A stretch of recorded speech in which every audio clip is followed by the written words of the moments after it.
Hello and welcome back to Dateline New Haven on WNHH-FM. I'm Paul Bass, inviting you to look behind the headlines on the stories that make our community tick. Well, the Democracy Fund, the New Haven Democracy Fund, has been making our elections tick for almost 2 decades. And we have in here the two people at the helm. Allison Heimer is the administrator, meaning she runs it day to day, in addition to the other agencies she runs. And Leslie Heffel-McGurk, did I say that right? Mm-hmm. Who's the chair of the board. Welcome, both of you. We're going to do a little check in on how the election just went, and then some ideas you're giving to New Haven about how maybe we can expand democracy in New Haven. Thank you so much for having us. All right, I'm going to ask you, Leslie, get real close to the mic so you're almost touching it. So we just went through a mayoral election in which so democracy was funded up. 2007 was approved by the state legislature. It's the first one and still the only in Connecticut. Still the only one in the state of Connecticut. And where it gives public money to people running for mayor if they raise enough small contributions from people in town to qualify. Yes, they have to raise $5,000 from 200 registered voters. Of at least $5. You said. Of at least $5 or more. And then they get $125,000 both in the primary and general election, plus a $25,000 grant that's up to $125,000 to match what they've raised. And the idea was to enable more people to run for office, even if you're not getting money from contractors because you're an incumbent or you're not rich. Yeah, it's to combat the perception of any kind of, collusion or coercion within our system. And that enables people to run. But in this last election, the incumbent used it, Justin Elicker running for mayor, but Steve Orozco, the Republican, did not because he didn't want to limit how much money. Because if you get it, you have to limit your contributors to give you $400 instead of $1,000, right? Correct. That's the maximum you can receive. And because of one of the worst Supreme Court decisions in political history, second to Citizens United, Buckley Vallejo, we can't force people to participate. So it's an opt-in. Like you could stay out and just be a rich person like Ned Lamont and give your own campaign $25 million, or you can have like a bunch of rich friends and like not abide by the limits, or you could choose to run and then get public money. So those are some of the options. Yeah. Yes. So in this election, the Democrat Justin Elicker got how much money? So the fund gave out about $54,000 this year in program funding. So that's between the matching funds and the grant. The grant accounted for $25,000 of that. It was only for the general election. There was no primary this year. Right, because we had a primary this cycle before that. Right. Mm-hmm. So that's not as much as I would think he would get because he raised a lot of money. Why did only 125 match? Because it had to be local money? So we only match 2-to-1 the contributions that come from registered voters in New Haven. And we only match the first $35 2-to-1. So, anybody who gives between $5 and $35, you're going to get a 2-to-1 match. But anybody who gives $35 to $400, we're only giving you $70 for that entire donation. So if there was $54,000 for Justin Elicker, 25 was the general grant. Mm-hmm. So, math. So 29,000 was all that he matched. That's not a lot. It was the match for about 400 voters. So he raised a lot of out-of-town money. He raised a lot of bigger contributions, but still. I would say, if you compare this to previous years, like if you compare this to 2023, we gave out 3 times as much money. There were more people running. There were more people running, but there was also a primary and a general. Mm-hmm. So typically, in the past couple of elections where Mayor Elicker has run, we've given out money in the primary and also in the general. I think the highest we've given out to his campaign is only about $69,000. Nobody's ever hit the 125. Interesting. Maximum. Yeah. Interesting. Yeah. And it hasn't helped people run. It's given us debate. If you're in the Democracy Fund, you have to go into debate. Correct. Which you have to be part of it. And it used to be you'd have even back down 2013, 2019, we had a lot of debates. We no longer have a lot of debates. So it's you guys are nothing for the most part. There's been some community meetings. There's certainly at the, the ward committee level for the primaries. A lot of people consider those, the public forum or debate. And, I think that there is... That's true. You're pitching for the ward committee to support you. Right. And a lot of the community management teams also host candidates, and try to bring So Justin people Elicker had unspent money. Did he have to give you money back? How do you decide? Like if he raises a lot of money, because he raised in 6 figures, but he didn't spend it all. He did spend almost all of it. Oh, he did spend all of it. Mm-hmm.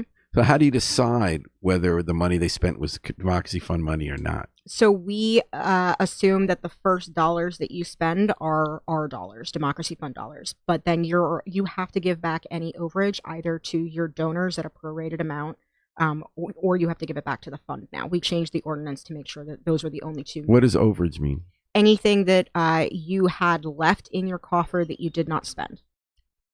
So if Democracy Fund gives you 54 and you spend 120, but you raise 130, do you have to give back that 10? That 10, you could either give it back to your donors at a prorated rate, or you could give it back to the New Haven Democracy Fund. So did you get anything back from Elliker? We have not yet. They haven't finished closing out their books, so we anticipate less than $1,000 back. And then there was a separate issue. He broke the rules pretty flagrantly. You're not allowed to use, if you get Democracy Fund money, you can't spend campaign money on other campaigns. You can't spend it on an issue campaign. You can't spend it on another candidate's campaign, correct? You're talking about 2023?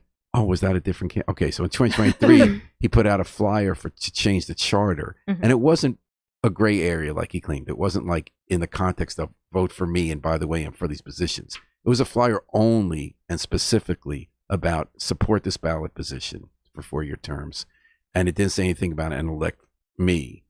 But it was paid for by him. And I'm trying to remember, I know we talked about it. Did he have to return that money?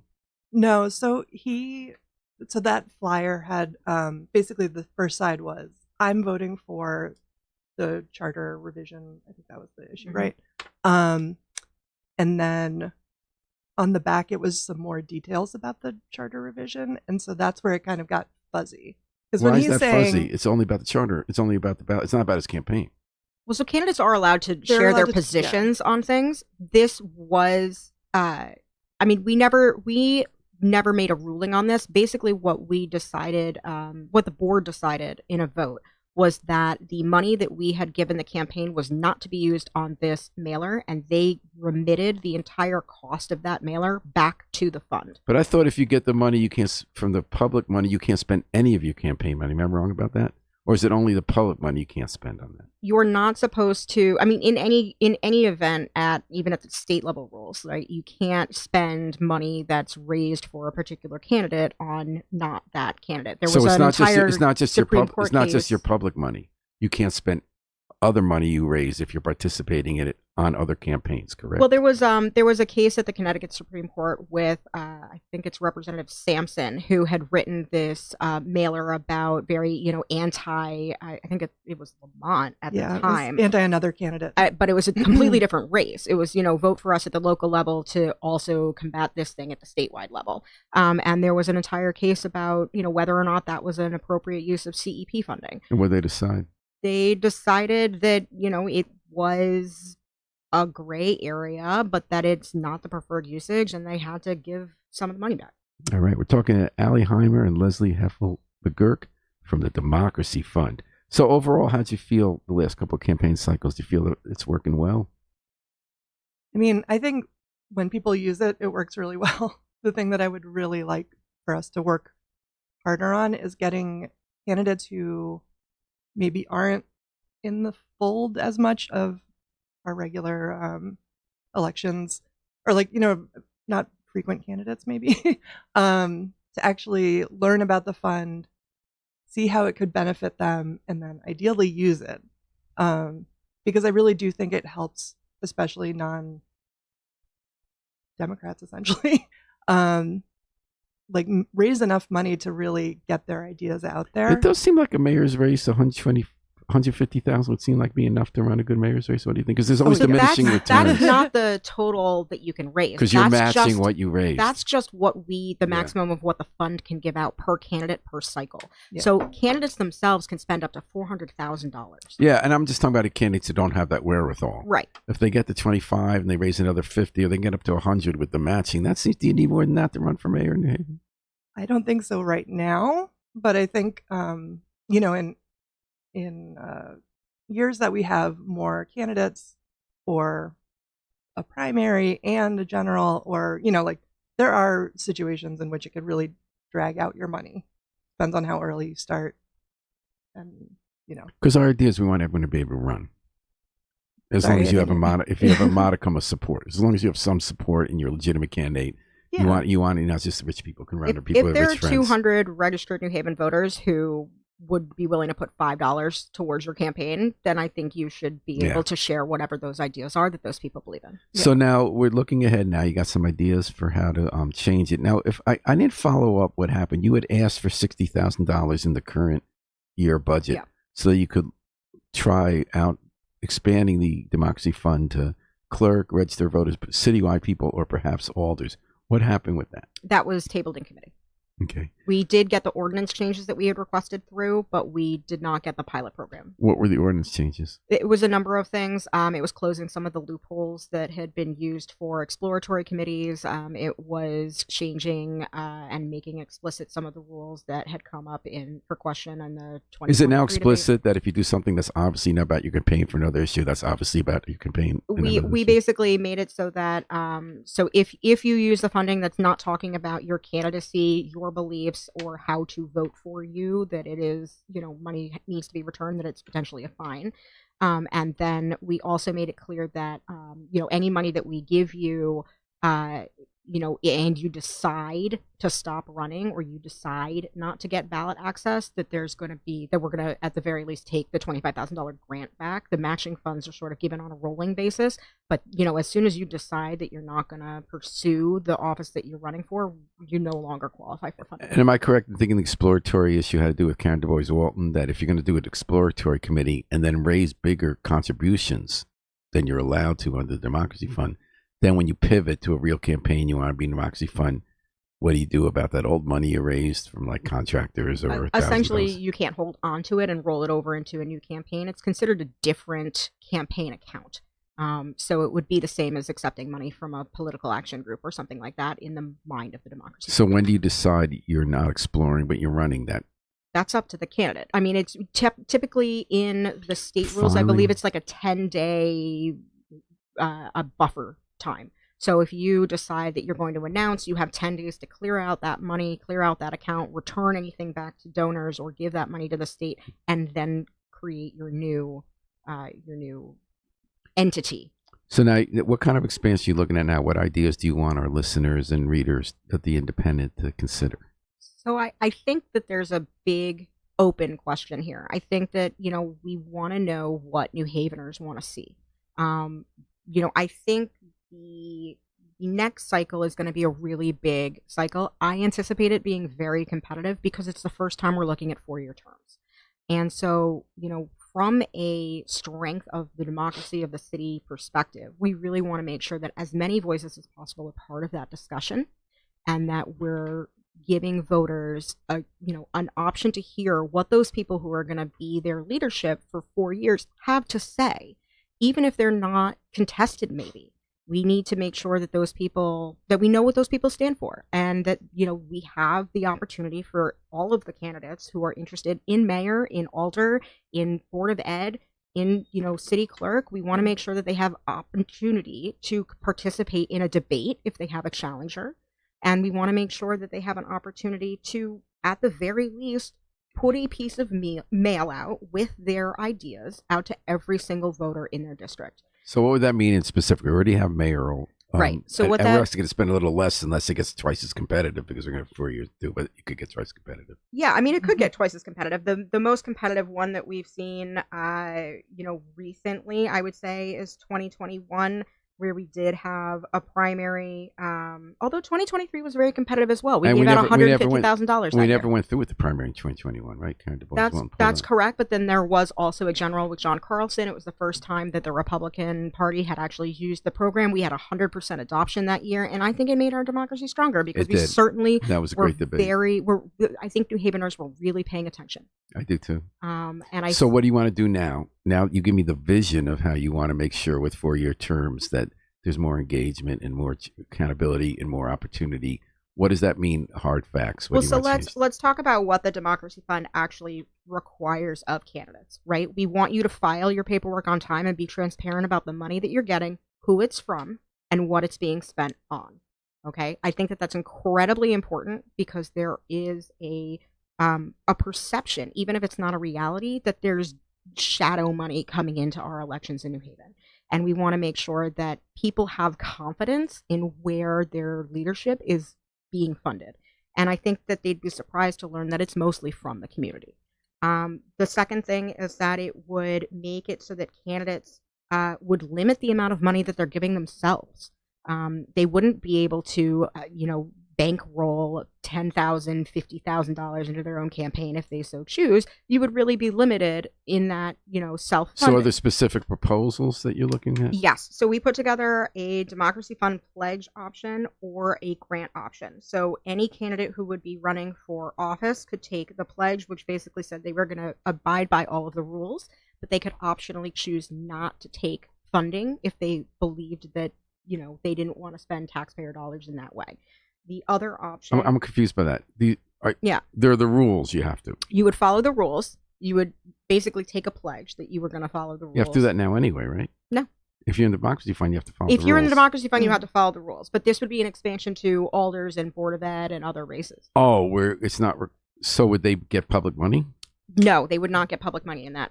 So you're not the Democracy Fund seal of approval. So you're not looking to fund other races, which really all the races don't cost very much. But so you're not looking, because before you talked about... No, we are. What we're looking for is we're looking for the community to tell us which they'd prefer. So you're looking for one option in which you're not going to fund other races, but you can do a seal of approval, Democracy Fund seal of approval, where you agree to follow similar rules, and therefore you will get the seal. And you also have a plan B where you'd pay? Yes, I think that in a contested election, right, where there are multiple candidates who have some modicum of community support, that it does make sense to give out a grant. Now, what that grant actually is, if it's $2,000 or $5,000 or something in that ballpark, to help you reach out to all of the registered voters in your district. And in most aldermanic districts, there's about 2,000, 3,000 registered voters who would come out for, the election. I think that there's a huge benefit to being able to put mail on everybody's door and a door knocker on everybody's door to remind them of when election day is. I think you're going to actually see an increased turnout if you give the local alders the opportunity to do that. And what about the citywide clerk, register of voters, and Board of Ed? So for citywide races, we would want to do the $25,000 grant only, not matching funds. And then for the Board of Ed, it would be half of that. So the grant would be $12,500 instead of $25,000. So just to repeat for everybody, you have two ideas coming into 2026 as we prepare for our 2027, although register voters this year. You want to see us either do a seal of approval, which is really non-controversial, right? And then, or do we going to pony up some money? That's funny. Anything could be controversial. Anything could be controversial, including at your meetings. Yeah. And then, or do we put some money behind it with a modest amount for alders? And did you have a dollar figure or no? I mean, it's up for debate. I think what would probably be most realistic is $5,000.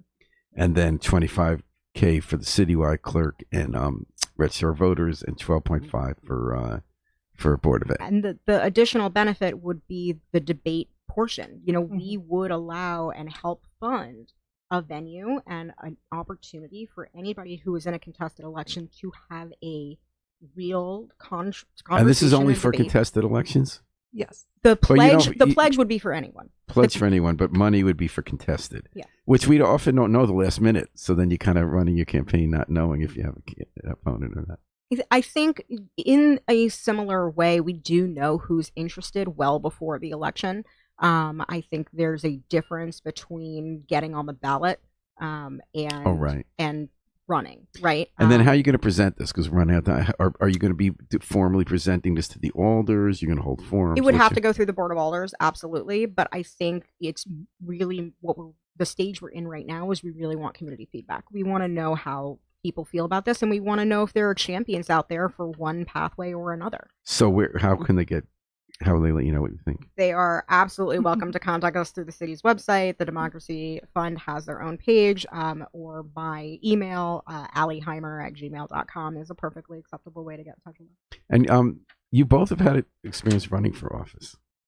Yes. Yeah. Leslie, how did that affect the work you do here at Democracy Fund? What did you learn from that you brought to this job?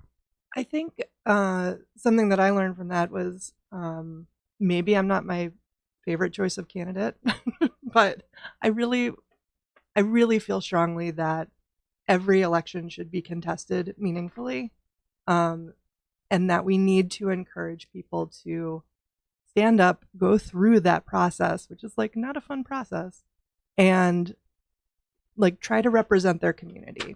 So I think something that the Democracy Fund does is it makes it like financially feasible to do that. But it also kind of levels the playing field between incumbents and non-incumbents and people who are just trying to get an idea out there, get the word out there, or just even have the conversation. So I think that that's like the real benefit of this program, at least from my perspective. And I know for other people, there's a lot of other good reasons for it, but you know. Well, I'm proud that we're the only city that has. Has anyone ever touched base with you? I heard Bridgeport of all places. Bridgeport, Middletown, New Is Britain. it happening? You know, it's hard. It's definitely difficult to figure out where the initial funding is going to come from. But if towns are able to solve that problem and get it off the ground, then I think there are very many towns. Was our first election 2009? First election was 2009. And here we go, 2027. We're going to be going strong. Well, great work, folks. Yeah. We believe in democracy, and you too. folks are heroes of democracy. Thank So you. keep Thank the New you. Haven Democracy Fund going. So, folks, go to the Democracy Fund website that's on the city website and let them know if you think, A, we should have a seal of approval for other races in town or even fund other races in town. And we're going to be talking about that in 2026. Thank you. And Happy thanks for talking about Thanksgiving. everything today. Allie Heimer, Leslie Heffel-McGurk from the Democracy Fund, and Harry Drost behind the controls. We're going to take it out, the Afro-Semitic Experience, performing I Wish I Knew How It Would Feel to Be Free from the group CD, A Plea for Peace. This is Paul Bass inviting you to fly free with us all day, all night, and all Thanksgiving week long at WNHH, New Haven's home for community radio.